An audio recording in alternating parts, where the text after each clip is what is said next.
Voilà l'entrée des deux équipes sur la pelouse du stade Louis II pour ce deuxième match en fait de la deuxième journée. On reviendra tout à l'heure à la mi-temps sur ceux dans Lyon qui s'est joué hier. Et devant une assistance Louis de vacances, c'est-à-dire qu'il y a du monde. Il y a du monde, il y a la contenance, elle est de combien? 15 000, 20 000 Oh, 15 000 personnes, à peu près 15 000 personnes. Et les Nantais qui le savent peut-être, même s'ils ont gardé le bon souvenir de la qualification en demi-finale de Coupe de France il y a quelques mois, qui savent qu'ils n'ont plus battu l'AS Monaco en championnat depuis 93 et surtout qu'ils n'ont plus gagné à Monaco ici depuis 26 ans. C'est dire qu'une victoire des hommes de Denouex serait une grosse surprise. Il y a toujours un début à tout. Hein. Oui. On arrive toujours à casser les séries, hein, les mauvaises séries. Hein. Regardez ces deux hommes de chaque côté de Monsieur Lermite, deux des capitaines les plus jeunes de notre championnat. Le plus jeune, c'est bien sûr, et comme d'habitude, Michael Landreau. Comme chaque année, il n'a que 21 ans, Michael. Et puis en face, Martin Djetou n'a que 25 ans. Ce sont les deux plus jeunes avec Boutoual, tiens, le Lillois, qui n'a que 24 ans. Les autres, en général, sont, on le sait, des joueurs expérimentés. Jason Boutoual. Jason Boutoual. On a l'impression que ça fait déjà 10-15 ans qu'il est là-bas. Hein. Et pourtant, il n'a que 24 ans. Et c'est pour ça, sans doute, parce que ça fait très longtemps qu'il est à Lille, que Vahid Halilodzic l'a désigné comme capitaine. Voilà, ces tribunes du stade Louis II. Et les premiers pas aussi pour Shabani Nonda, associé à Marcelo Gallardo, qui sera, on vous le rappelle, suspendu pour les 3 premiers matchs de Ligue des Champions. C'est aussi la raison de la venue de Xavier Gravelaine à Monaco, histoire de suppléer l'absence, de pallier l'absence de Marcelo Gallardo pour ces 3 premiers matchs de Ligue des Champions.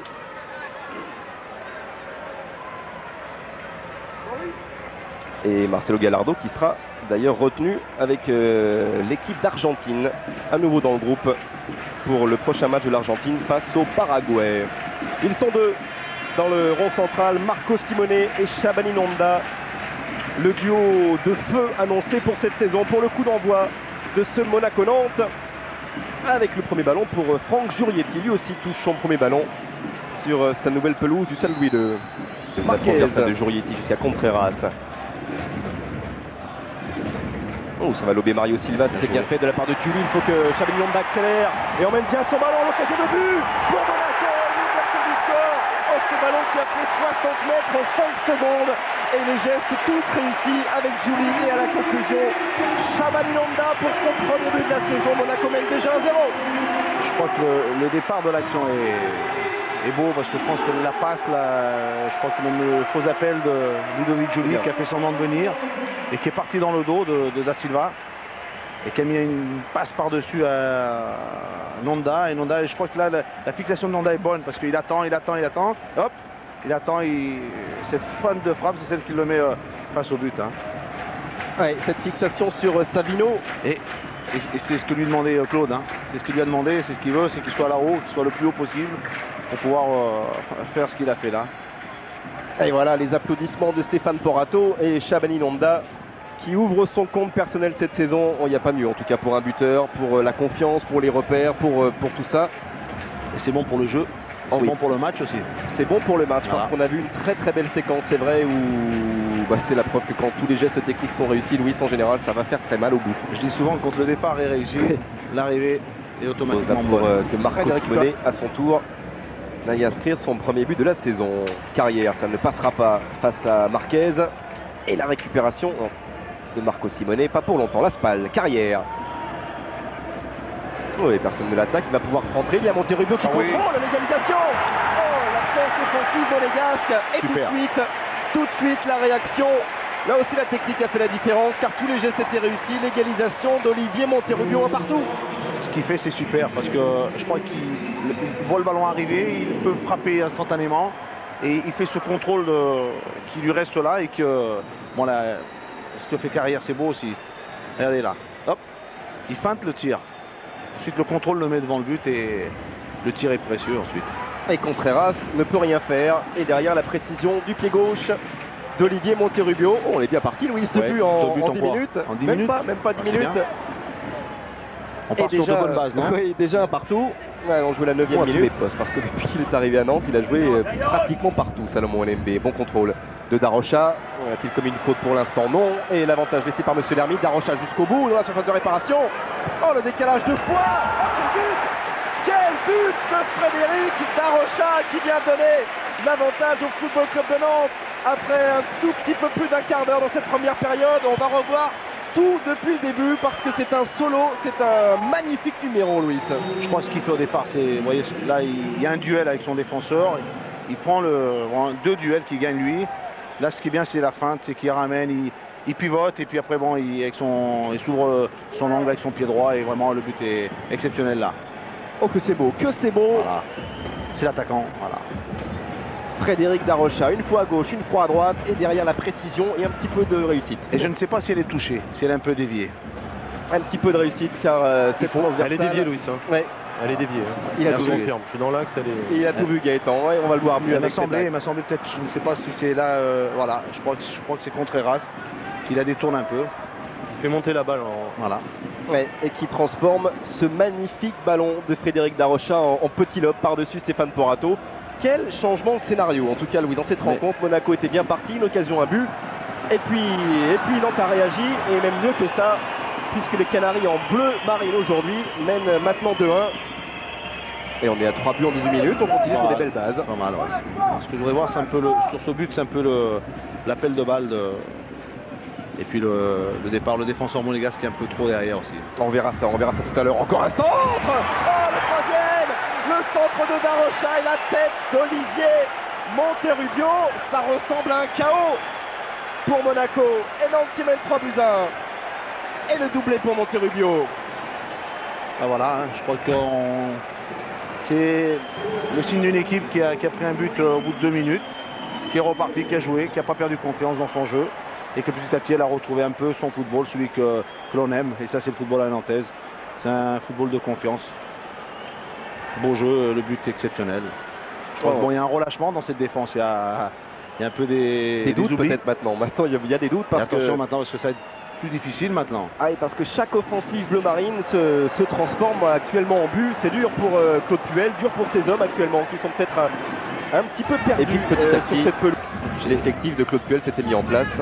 L'important c'est de prendre confiance d'entrée, hein, vous irez voir, surtout quand tu as été champion. Et attention à Monterubio avec Carrière encore une fois pour un centre qui s'est décisif au second poteau. Il y a la tentative de Zabi. Et encore la réussite pour le Football Club de Nantes.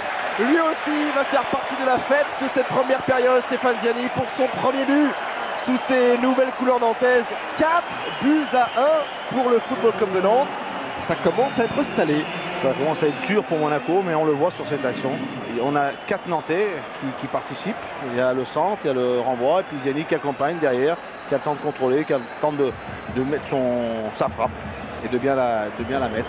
Et il la place plus qu'il ne la frappe, semble-t-il. C'est un peu le contraire de Monaco. Nantes, quand il attaque, Nantes, on les sent beaucoup plus présents offensivement. Aussi bien Monaco, ça n'arrive pas. Monaco, c'est Nonda et Simonet, Sol. Grégoire.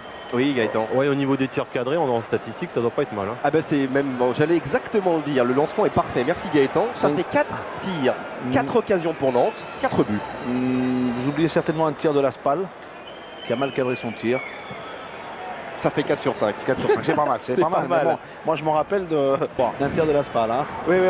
Toujours Gallardo. Et toujours le pied droit de l'Argentin. Directement sur les 2 points de Michael Landreau. Et la frappe enchaînée, il ne passera pas plus loin. Attention parce que là ça va très vite là. Avec Ziani, il n'y avait pas de hors-jeu pour Olembe bien sûr, mais une récupération volonté qui sera retrouvée pour les 45 prochaines minutes. Oui, c'est rapidement joué, faute de Marquez. Monterubio, le 5e, avec Eric Carrière et la parade de Stéphane Porato. Oh, dans les arrêts de jeu, c'était peut-être la balle de match pour le Football Club de Nantes. Il y en a quand même 3 de différence. Hein. Ça aurait été quand même un peu lourd. Et puis il y a eu une grosse différence, on le reverra peut-être 3 ralentis avec Jean-Paul. Voilà, la seconde près, Monsieur Lermite, qui va renvoyer tout le monde au vestiaire sur ce score absolument étonnant, mais totalement mérité. De 4 buts à 1 à la pause en faveur du Football Club de Nantes, doublé de Monterubio. Et 2 buts de Darocha et de Ziani, contre un but de Nonda qui avait ouvert le score. Ne l'oublions pas. Alors ils vont partir à 3 et avec Martin Djetou qui va redescendre d'un cran au poste de stopper a priori. Voilà l'entrée et de Farnerud et du jeune Nicolas Bonal qui arrive lui d'Ajaccio mais qui a été formé à Monaco pour le début de cette seconde période. Le score 4-1, toujours pour évidemment le Football Club de Nantes. On prend des risques côté Claude Puel, c'est logique, hein, Louis. Ah oui, maintenant il faut jouer le tout pour le tout. Hein. Oui, c'est ça. Je crois que Christian Val en position de couvreur, libéraux, ouais. et avec Djetou et Jurietti. Voilà.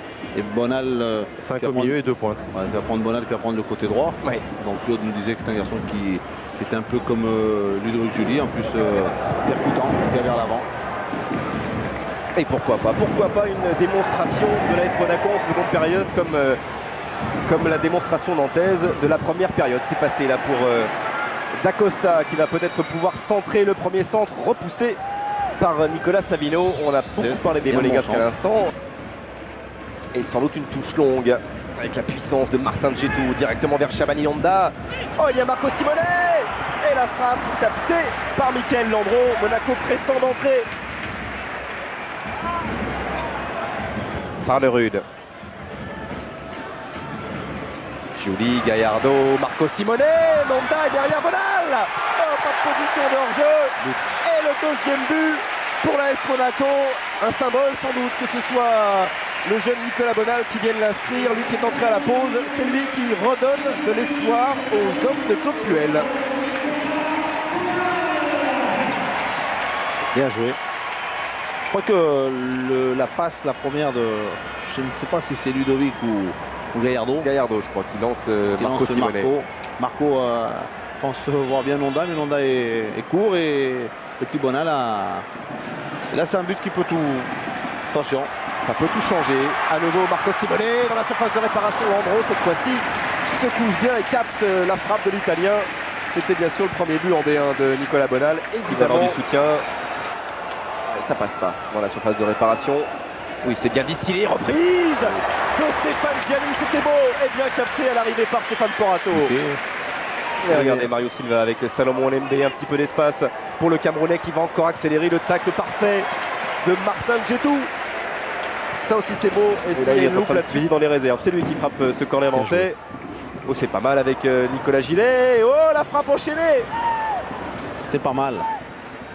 Et ça file devant tout le monde et ça ne sort pas. Récupération Savino pour le Football Club de Nantes. Cette fois-ci c'est un corner. Des précieuses secondes gagnées par les Nantais qui sont depuis 2 minutes ou 3 revenus s'installer dans le camp monégasque.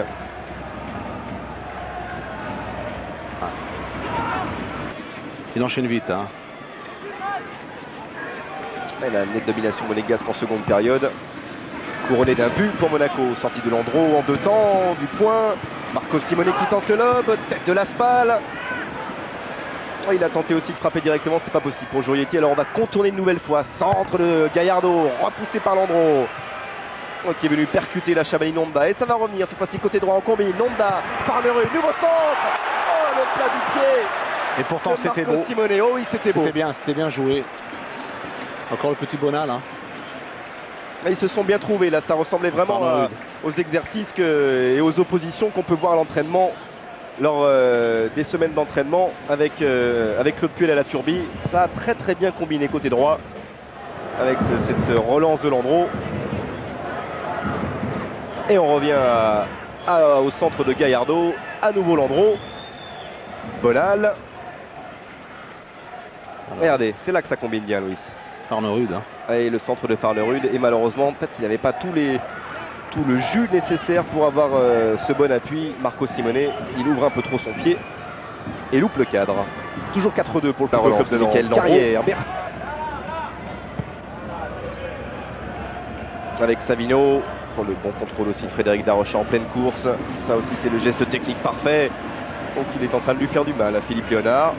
Et derrière la bonne passe dans l'axe pour Carrière qui aura Olembe. Olembe, pourquoi pas une nouvelle frappe? Va-t-il chercher encore une fois à construire? Oh, il est passé. Oh, quel but!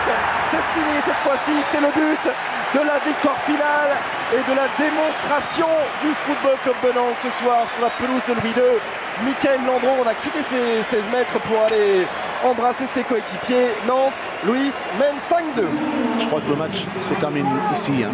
Je crois que là, c'est fini. Je pense que ce 5e but, c'était le but du FC Nantes, qui est celui qui va qui prive de Monaco de pouvoir revenir. Et que maintenant, je pense que le résultat est acquis. Hein.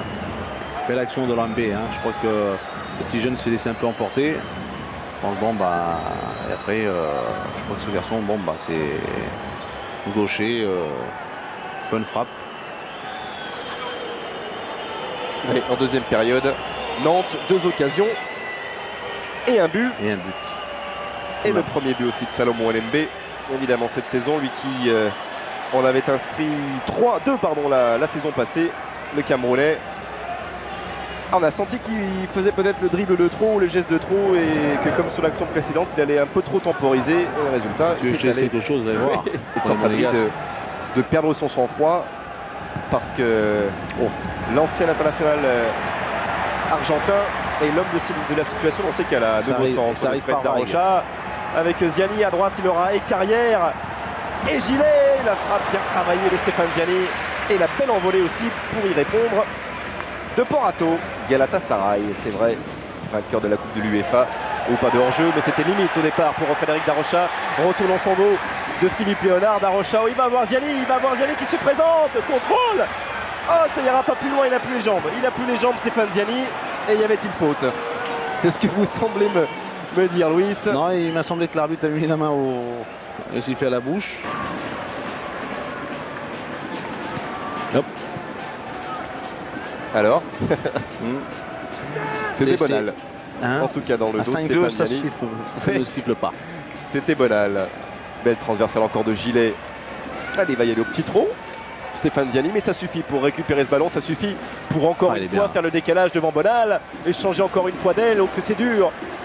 Et le torticolis pour la défense monégasque qui concède un nouveau corner avec nouveau jaillissement de Fabry. Voilà. C'est terminé et évidemment pas trop d'applaudissements dans les tribunes de Louis II et le masque pour Stéphane Porato et ses coéquipiers. Le champion en titre, largement dominé par le dernier vainqueur de la Coupe de France. Victoire finale de Nantes et démonstration des Nantais.